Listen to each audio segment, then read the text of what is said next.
আজকে গরু মাংস রান্না করলাম। 2 কেজি মাংস নিলাম। তারপরে একটা ফায়ার নিলাম, 6টা টুকরা করছি নলি। তারপরে দেয়া মশলা ছাড়া, এই যে কালার দেখা যায় এটা নলির থেকে তেলগুলো যে বার হয়েছে না, ওই তেলের ইয়াটি। আস্তা রসুন দিছি 6টা, পেঁয়াজ দিছি 6টা, আলু দিছি 6টা, তারপরে নলি আছে ছোটো ছোটো 6টা, 4-5 ইঞ্চি অনুযায়ী। মরিচ দিছি, কাঁচা মরিচ আস্তে আস্তে দিছি 8-10টা। তারপরে 3 ইঞ্চির মতন আদা ফালতা করে দিছি আস্তে আস্তে। আর গোলমরিচ দিছি 1 চামচ পরিমাণ। আর কোনো কিছু দেওয়া হয় নাই। মাংসটা প্রথমে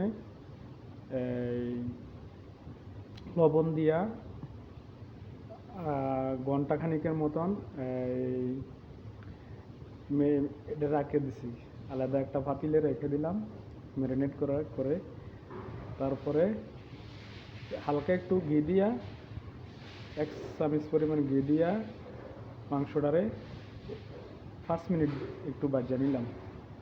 তারপরে গরম পানি দিয়া দিলাম পরিমাণ মতন।